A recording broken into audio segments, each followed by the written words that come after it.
It is star power weekend in Cincinnati, Ohio, is it not? You got two quarterbacks in the $50 million club.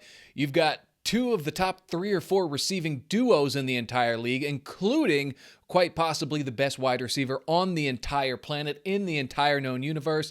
And for my money, probably the best running back in football, especially with Christian McCaffrey on the sideline. Of course, I'm talking about Chase Brown, not the guy wearing 26 in green on Sunday in Cincinnati. Welcome in. You are in the jungle. I'm Matt Edwards. Both of these teams have played in the Super Bowl in the last 3 years. I don't really understand flexing it out of the 4 o'clock spot into the 1 o'clock spot. I'm good with it. Now, the markets obviously play a role there. Washington, D.C., Chicago, 2 of the top 7 or 8 markets in the country. And, of course, little old Cincinnati, not even a top 30 market. But that's fine. I prefer the games at 1 o'clock. But as I'm looking I was looking at the box scores for these teams the last few weeks. I'm kind of looking down the roster, making sure I know everyone, making sure the Eagles didn't maybe pick up someone, do the dream team of 2006 again, something like that. I mean, these teams are loaded. This is an excellent 1 o'clock game, and neither team has really had the season that they've wanted to this point, and we'll get into that in a little bit. But there is so much star power on this field. T. Higgins and Jamar Chase, Devontae Smith and A.J. Brown. Then you got Saquon, Jalen Hurts, Joseph Lee Burrow. What more do you want? Will we see fireworks on Sunday is the question. Will that star power make it a bright old shootout in Paycor, or are we going to have more of a defensive game, which is really what both these teams have done the last couple of weeks. We'll get into all that. It's a Friday afternoon, just now getting around to recording this. I'm a little bit late. I had a Halloween parade to attend this morning. It was wild. It was out of control. So I've had to rein myself in, get back here, get to recording, and I'm happier here. I did get to see, on the Bengals injury front, both Orlando Brown Jr.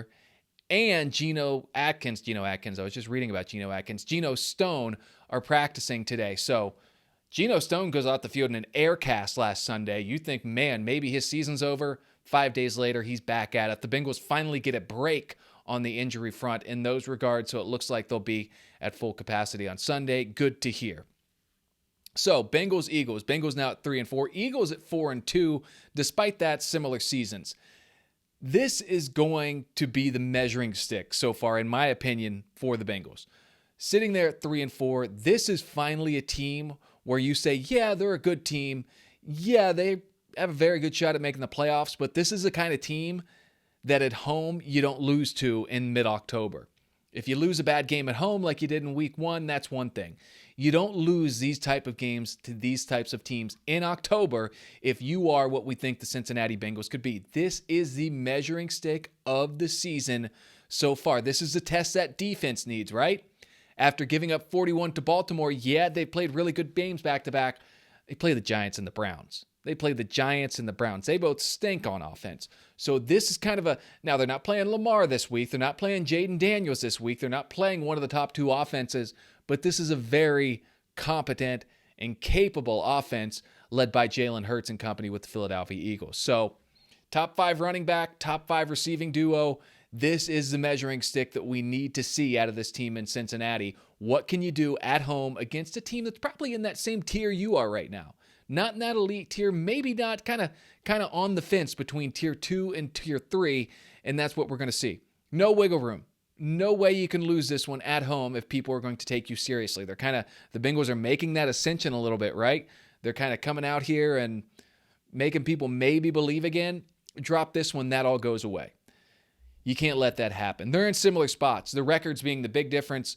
So Philly is 4-2, Cincinnati, of course, 3-4. The big difference there, aside from the bye week that Philadelphia has already had, the Bengals have played the Ravens and Chiefs, and the Eagles have not. They've had a little bit softer schedule. They've got like the Falcons, who they actually lost to, I guess, and they beat the Saints by 3.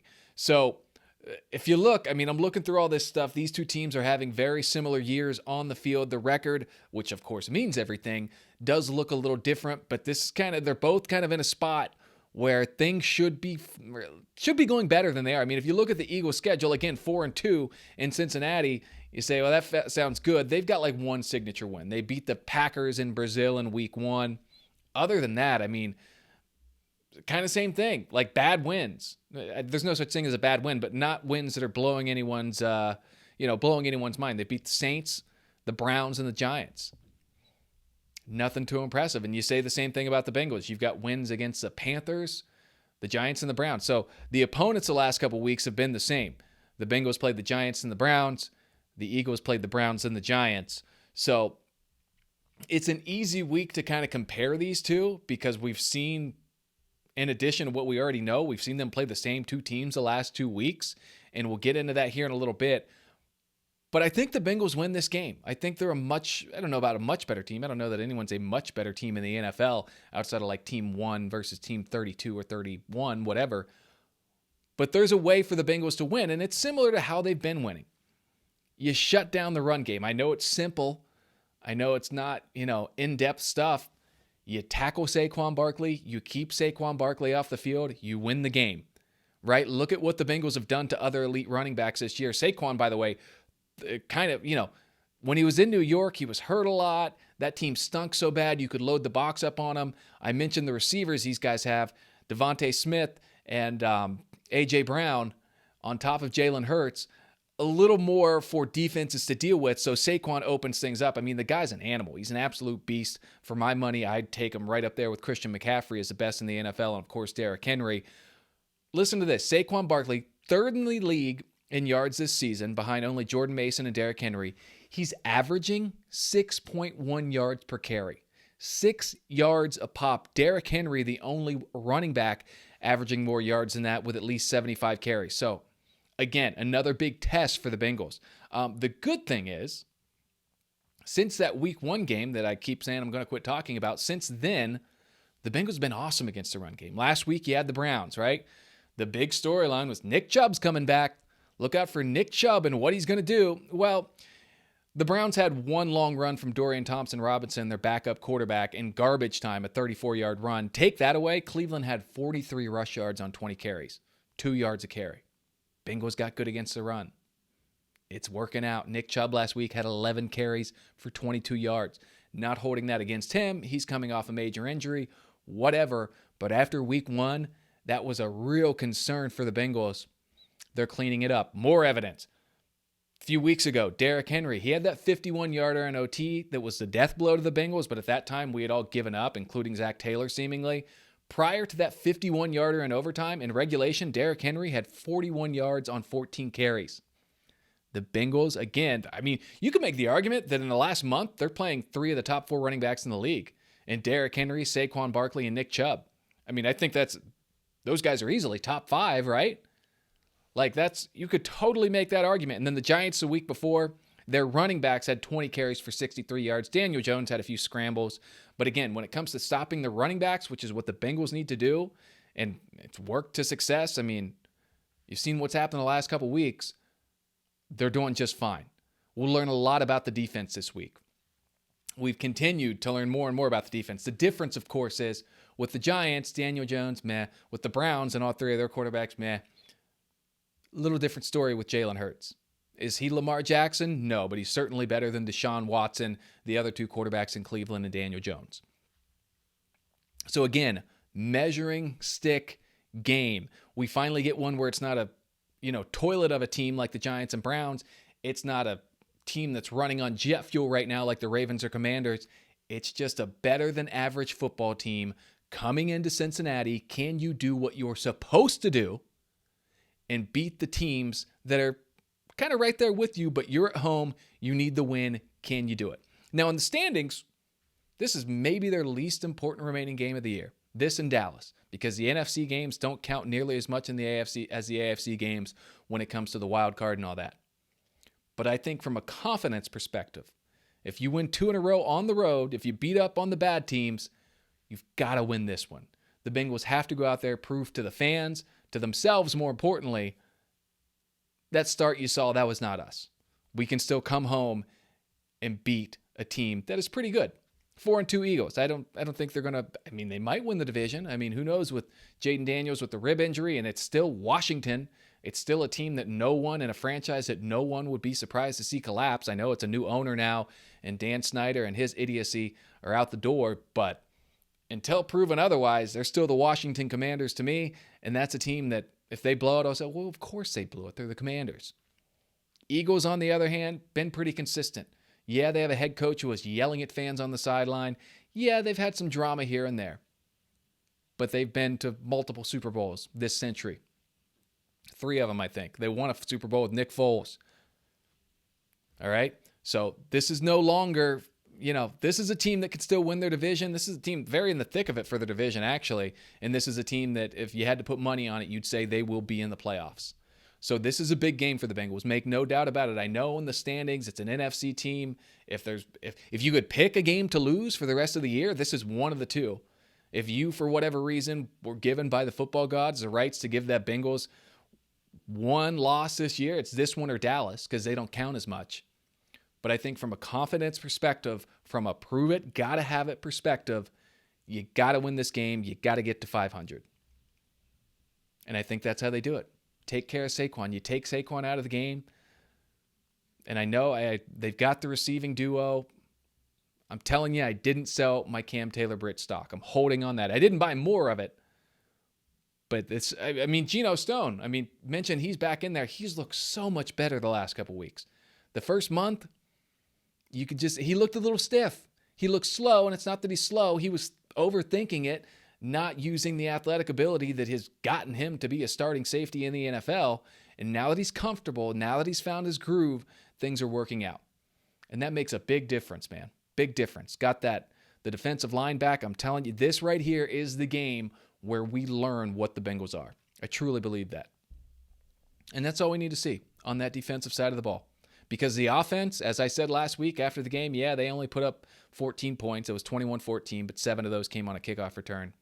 I'm not worried about the offense. I know they've looked sluggish. They've looked like they're stuck in neutral. Every game this season, the only thing that's beat them is the clock. When they need time, and Zach Taylor, you could argue Zach Taylor's made some calls that it's like, hey, you might want these points. Maybe you should start trying before the third quarter. But anyways, he's been better about that. The only thing that has stopped the Cincinnati Bengals offense in 2024 is the clock. They've run out of times to score more points. When the Bengals have needed more points, they get more points. Simple as that. They've got Joe Burrow. Remember who Joe Burrow is. When he's on his game, and he has been this year, after that week 1, he was pretty stiff himself. Good as anyone. If the Bengals rattle off 3 or 4 wins, you'll look to Vegas and his name will be top 3 in the MVP odds. Promise you. Because he's playing that well. Just the record doesn't reflect that. And that's unfortunate for him. But I think he likes that. I think he likes having that chip on his shoulder. I think he thrives in an environment where people are pushing back and doubting a little. Offense will be fine. And the Eagles, they've got 2 really good rookies starting in their secondary, by the way. I didn't realize that till this week. Now, really good. Cooper DeJean, who you might remember from Iowa, and Quinshawn Mitchell out of Toledo, first-round pick. I love that the Toledo cornerback is a first-round pick. Could have transferred anywhere, by the way. So he's a guy I'll root for after Sunday forever. A MAC guy who's a first-rounder who, Alabama tried to get, but he said, no, I'm not going to transfer. I'm going to finish things here as a Rocket and be a first-round pick to the Eagles. So I love that. However, they're still rookies. They'll still line up against Jamar Chase and T. Higgins. And Darius Slay's over there for the Eagles also. He's getting a little older, but he's still a very good NFL cornerback. But Cooper DeJean playing that nickel corner. The Bengals have not shied away from putting Jamar Chase in the slot at times. You get that matchup, man. You go at them. They're still rookies. They're still rookies taking on what's probably the best receiving duo in the NFL. Big play opportunities. Make it happen. And again, when the Bengals need points, they get points. So I'm curious to see how much they go after them. The Eagles do have some weak spots. They got Fred Johnson, who the Bengals once signed off the practice squad from the Steelers. He's going to go up against Trey Hendrickson at time. There's the Bengals. I mentioned out of the top of the show, they're catching some breaks on the injury front. It's going the other way now. They're going to be the ones who have the opportunity to create mismatches against guys who normally wouldn't be starters, against rookies, and you got to take advantage of that. So this is that game. This isn't Cleveland or New York anymore where you can fiddle around for 2.5 or 3 quarters and then rely on your elite quarterback to come and get you the game. Not playing that game anymore. We're now in a situation where start to finish, the old 60 minutes of football cliche, that's what needs to happen. Because you're not going to win if you don't show up until the third quarter like the offense did in Cleveland. You dig? Eagles, by the way, have not allowed a touchdown to the opposing offense in the last 2 weeks. Again, they're playing the Browns and the Giants, who stink, but still pretty impressive to go 2 straight games without allowing a touchdown. So Bengals will change that. The Bengals, I will cut my arms off if the Bengals don't score a touchdown on offense. So, and I talk about kind of this being the measuring stick game. The Bengals progression right now, it's interesting. I mentioned last week I ran a half marathon Sunday before the Battle of Ohio game. Came in at 1 hour, 59 minutes, 2 seconds for those wondering, 13.1 miles. The progression of this Bengals schedule is kind of similar to like a training program. Like they really came out too hot, right? Like the schedule I'm talking, little hot for a team that typically starts slow. And now they've settled in a little bit. They get a couple easy ones by NFL standards. Now it's getting a little tougher, and then they'll get a little easy with the Raiders, but then you got Baltimore again. Then you settle into the meat of the schedule. They've still got the Steelers twice. This is it's put up or shut up time. The progression of the schedule, they got a couple easy ones. Again, easy in quotations, NFL terms. Put up or shut up time, the 2 of the next 3 weeks. And including the Raiders, of course. I mean, the Raiders went into Baltimore and won. So there's no easy ones in the NFL, but there are prove-it ones. In this little stretch right here, this is a prove-it stretch. They got beat up out of the gate. They got to play like the team we know they can be. We all had the expectations of this team winning the division and being a Super Bowl contender again. This right here is where you prove it to everyone. So it is interesting. They've swapped opponents the last 2 weeks. So they both played the Giants and the Browns the last 2 weeks. They're both 2-0, both putting a little win streak together. The Bengals kind of went the opposite way. Like the Bengals got a tight win it at the end against the Giants. The Eagles got a similar looking win against the Browns, where I think they were tied at 16 going into the fourth quarter. And then they pulled away, I think, with a late touchdown. I should have looked that up. Eagles, Browns. Let's see here. It was closer than it should have been. The Eagles, I mean, I'm telling you, like, when it comes to the Eagles, they're similar to the Bengals, where, fans probably feel like they're going to pull it off, but man, do they give them a bit of a heart attack every week.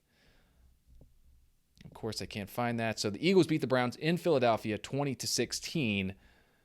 So it was tied at 13 in the fourth quarter. And then a big Devontae Smith touchdown from Jalen Hurts. Oh, I forgot we got the Jake Elliott game this week as well. So, yeah. I mean, similar teams. And then, of course, the Eagles beat up on the Giants. They know that team inside and out at this point. Kind of the same thing with the Browns and the Bengals, where the Bengals, despite their lack of success in Cleveland recently, I think when the Bengals are at full strength, they're going to handle the Browns far more often than not. And that's what happened on Sunday in Cleveland, in that second half. So, common opponents, kind of an easy one to look at and say, well, this happened this way. But when you look at the matchups and who knows whom and all that, it changes up a little bit. Okay, let's get into our bets a little bit. And by bets, I mean one bet. I think I've won 3 of these in a row now. Is that right? Last week, I know I had it. It was 5.5. The week before, I think I went, because I got Jamar, right? Anyways, I'm just going with the lines now. So the Bengals are a 3-point favorite this week, and some people were a little confused by that. I think a lot of people are still thinking this is the 2022 Eagles team that got hot and rode the wave to the Super Bowl. It's not. Again, they're kind of similar to what the Bengals have been going through, where are they a good team? Of course. Do they have talent? Of course. But they seem to get in their own way a lot. Bengals are a 3-point home favorite. I mentioned the Bengals finding their footing on defense. I told you how well they played against elite running backs, and they'll play another one in Saquon Barkley this Sunday. I've got the Bengals kicking a late field goal to pull away, 27-17. It's within a touchdown late, maybe with 4.5 minutes. Bengals get that field goal, hold them from there, win by 10. So that's where I'm at. I'm eating the points for the second consecutive week, and I got the Bengals 27-17. I have not nailed a score yet. Let me see what I had last week. The Bengals won, 21-14 last week. What did I predict? Okay, I had them winning 24-13, so I was off by a total of 4 points. All right, I know what's up. I'm hitting some stuff here. Let's see what else. I think the Giants was a lot worse. I don't know if I still have that one. So they beat the Giants 17-7, correct? Yeah, I had it 31-24. Again, that was the Bengals coming off putting up 38 and 33 in back-to-back games. I thought that would continue. The offense has hit a bit of a lull here. I think Joe Burrow is kind of in that state where he's just doing what he needs to do to win. Like I mentioned it last week, like he didn't blow up the box score, but if you look at some of the throws he made, and more so the throws he didn't make, he knew if he could just hang around, not turn the ball over, and put the Bengals in position at the end to have a shot in the second half, they'd be all right. That's what he did. So Joe Burrow, I mean, look, obviously this is a pro Joe Burrow show. I don't know how you couldn't be a pro Joe Burrow show, but he's just doing things right now where, again, yeah, the numbers look really good, but he's not doing all the flashy things. He doesn't have to throw it for 400 yards right now. He's doing the things he needs to do, and just as importantly, he's not doing certain things to make sure they hang on and get the win. So I've got the Bengals winning 27-17 in Cincinnati over the Eagles this Sunday at Paycor. That work for you guys? Cool. Around the AFC North, out of the jungle, I call this segment. The Ravens are at the Browns this week. Jameis Winston's going to start. Doesn't this kind of feel like a game that might be closer than it should? Like, this is the way it always works in the NFL, just when everyone is out on you. And on one side, everyone is out on Cleveland. On the other, everyone's in on Baltimore. The only reason that people like the Chiefs more is because they find a way to win every week. They're the lone undefeated team left in football. And that's fair. They've won 2 consecutive Super Bowls. They've got the best head coach quarterback combination on the planet. Of course, you can stick with them. But I think just about everyone has the Ravens like as a top 4 team in the NFL. Browns as a bottom 3 team in the NFL. These are the kind of games where the Browns are trash talking their fans. This is a sink or swim. This is a sink or win the gold medal like Michael Phelps game for the Browns. This feels like a game where the Browns either lose 42-3 or they lose 31-30 on a last second field goal. They'll lose either way. But this feels like one of those ones that's it's one or the other. It's a 1-point Baltimore win or it's a 50-point Baltimore win. Not a lot in between there. Every time in the NFL we're out completely on a team like we are on Cleveland, they either come right back, and if it's not this week, it'll be eventually. Like maybe they don't do it against Baltimore this week. One of these weeks, as the Browns probably fall to 1-7 this week, they then get the Chargers, Saints, Steelers. One of these weeks, they're going to upset someone or come damn close to it. Hopefully it's this week. If you're a Bengals fan, or really a fan of any AFC team other than the Ravens, you got to pull for the Browns this week to pull a massive upset. And then the Giants go to Pittsburgh on Monday Night Football. I mean, look, people wanted to rip on Russell Wilson in that first quarter on Sunday Night Football against the Jets. I went to Ohio State, man. Justin Fields was as fun as a quarterback as I've ever seen play in Columbus. If you've been around long enough, don't you know Russell Wilson in the right position is going to make the right throws? He's going to do the right things. He went 16 of 29, not that impressive, but 264, 2 touchdowns. I mean, he's a really solid quarterback. It didn't work out in Denver, but he didn't just get bad all of a sudden. That doesn't really happen. Not when you go to Pittsburgh. Maybe when you go to the Jets, it can happen. Then it can happen when you go to an unstable franchise. But as much as me and probably everyone who listened to this podcast absolutely despises the Pittsburgh Steelers, they've got their stuff together, do they not? So, I mean, they're 5-2 taking on the 2-5 Giants. I don't see any way that the Steelers lose that game as the Giants. I mean, people got high on the Giants because they won in Seattle. Okay, again, like I said with the Browns a minute ago, once, 2, 3 times a season, blind squirrels are going to find a nut. So, I mean, last 2 weeks, now I will say, the Giants, if you look at their schedule on the road, much better. They're 2-5, both wins coming on the road against the Browns and the Seahawks. So, hey, we wish them the best, don't we? But I said with the Steelers last week, I hate to admit it, and I'd be glad to be wrong, but I think they're going to be right in the thick of things when it comes down to it. Not only for the playoffs, but for the division. I'm not out on Russell Wilson. If you listen back in the day when I was talking about all the NFL and not just the Bengals in the AFC North, I think Russell Wilson's a really good quarterback, and I think things didn't go right in Denver for whatever reason, but I don't think the guy we knew 3 or 4 years ago, yeah, he's gotten older, but it's not like he just, you think his brain just dissipated all of a sudden? Like, he can still play quarterback in the NFL. He's still a fit guy. He's still a smart guy. And now he's in a system and with an organization that puts their players in the best position to succeed, gets all the juice out of that orange. That's what Mike Tomlin does. And it looks like they're doing it again with Russ in Pittsburgh. Again, I'll be glad to be wrong on that. So, one for the road, and let's get out of here. So I looked this up. The Eagles win on the road. One for the road, we're talking about the Eagles on the road. They won last week in New York against the Giants. This week, they will go to play the Cincinnati Bengals in Cincinnati. Just once in 5 tries since becoming head coach of the Eagles has Nick Sirianni won back-to-back road games. It happened against Daniel Jones, who we played last week, and Justin Fields when he was with the Bears. So, back-to-backs on the road, not good for Nick Sirianni as the Eagles coach. He's done it once against 2 less-than-average quarterbacks, especially Fields with the Bears, who just ruin pretty much every quarterback they touch. Caleb Williams, I got my fingers crossed for you, but we'll see. This has not gone well for the Eagles. Again, just another thing that you can put up there and say the Bengals have to win this game. I don't know what the deal with Nick Sirianni is. He kind of seems like an odd dude, whatever. Wish him the best, except for this week. But he cannot seem to get his guys on the page on back-to-back weeks.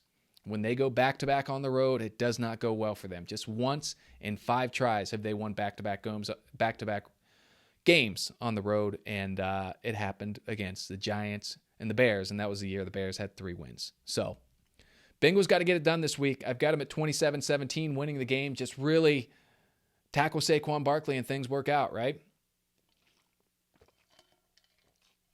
That's where we're at in the NFL. 2 quarterbacks making $50 million plus a year, and tackle the running backs on defense, things will be fine. So it's going to be fun. Like I said, a lot of star power. Hopefully the Bengals can limit the Eagles as much as possible. But this is the game, man. This is kind of the one where you say, if you are what we think you are, this is the one where you get it done.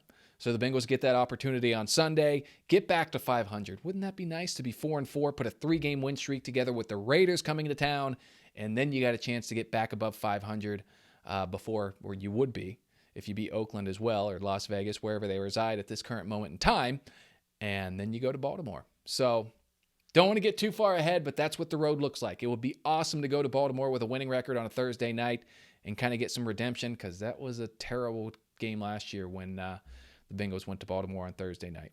Did they go to, whatever.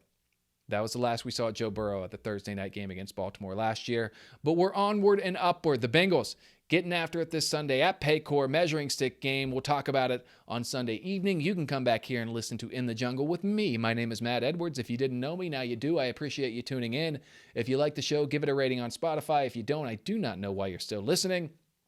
Give it a subscribe on YouTube. Do whatever you want. I don't care. These are just the things people say at the end of podcasts. I love you for tuning in. We'll get a Bengals win on Sunday after they shut down Saquon Barkley, and we will go from there. We'll see you this week after the game.